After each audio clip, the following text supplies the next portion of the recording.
অন্তর্বর্তী সরকার দায়িত্ব নেওয়ার পর থেকে ইসলামপন্থী নানা গ্রুপের মধ্যে দ্বন্দ্ব সংঘাত ক্রমেই বেড়েছে, যার প্রেক্ষিতে মাজারে, মাদ্রাসা, মসজিদে বিভিন্ন জায়গায় হামলার ঘটনা ঘটেছে এবং পাল্টাপাল্টি নানা মত পথের যেই মানুষগুলো আছে, ইসলাম ধর্মের যারা অনুসারী, তাদের মধ্যেই বিরোধ এখন বেশ মাথাচাড়া দিয়ে উঠেছে।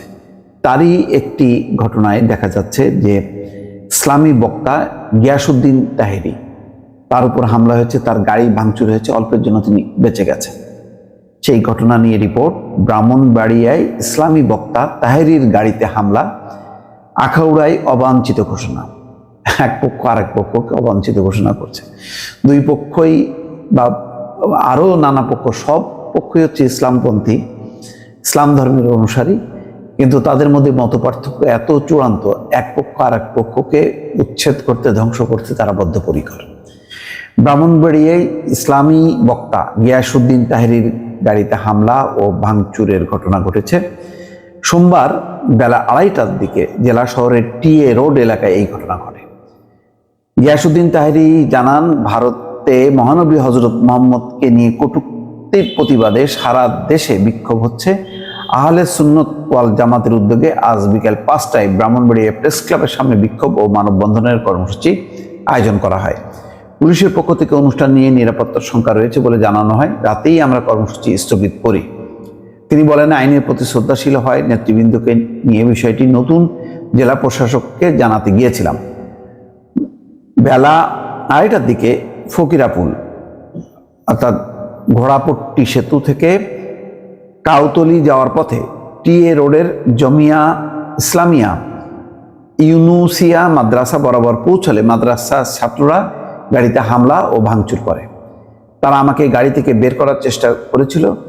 কোনো রকমে প্রাণ বাঁচিয়ে সেখান থেকে আমি চলে আসতে সক্ষম হয়েছি। গিয়াসউদ্দিন আরও বলেন, তাহেরি বিষয়টি সদর থানা পুলিশকে জানিয়েছি। পুলিশকে বলেছি রাস্তায় সিসিটিভি ক্যামেরা আছে, ফুটেজ দেখতে প্রকাশ্য দিবালোকে কারা হামলা করেছে বিষয়টি স্পষ্ট। আমি দ্রুতই অভিযোগ করব। মহানবীকে নিয়ে কটূক্তির প্রতিবাদে সারা দেশে প্রতিবাদ করে আসছে। প্রতিবাদ করা সবার দায়িত্ব। যারা আক্রমণ করেছে তারাও অংশ নিতে পারত, কিন্তু পূর্ব পরিকল্পিতভাবে এই হামলা চালানো হয়েছে। গতকাল রোববার থেকে তারা হামলা করবে বলে ফেসবুকে ছড়িয়েছে। ছবিও দেখা যাচ্ছে যে সে গাড়ি ভাঙচুরের একটি ছবি। সদর থানার ভারপ্রাপ্ত ওসি মুজাফফর বলেন, গাড়িতে ঢিল নিক্ষেপ করে গাড়ির সামনের এক পাশের কাচ ভেঙে ফেলেছে বলে জানিয়েছে গিয়াসউদ্দিন তাহেরি, কিন্তু কে বা কারা করেছে তিনি স্পষ্ট বলতে পারেননি। আমাদের কাছে এখন পর্যন্ত কোনো অভিযোগ আসেনি। তাকে বলেছি অভিযোগ দিতে, অভিযোগ পেলে তদন্ত সাপেক্ষে ব্যবস্থা নেব। এর আগে আজ সকালে মহানবীকে নিয়ে ভারতীয় পুরোহিতের কটূক্তি এবং সেই বক্তব্যকে বিজেপির এক নেতার সমর্থন দেওয়ার প্রতিবাদে ব্রাহ্মণবাড়িয়ার আখাউড়া সড়ক বাজারের পৌর মুক্ত মঞ্চে হেফাজত ইসলামের উদ্যোগে প্রতিবাদ সমাবেশ ও বিক্ষোভ মিছিল অনুষ্ঠিত হয়। ওই কর্মসূচি থেকে গিয়াসউদ্দিন তাহেরি ও নাইম নামের একজন পীরকে অবাঞ্ছিত ঘোষণা করা হয়। দেখেন, হেফাজত ইসলামের প্রতিবাদ সমাবেশ, সেখান থেকে আবার ইসলামী বক্তা তাহেরি আর নাইম নামে একজন পীরকে অবাঞ্ছিত ঘোষণা করা, অথচ তারা হচ্ছে ইসলাম ধর্মের অনুসারী।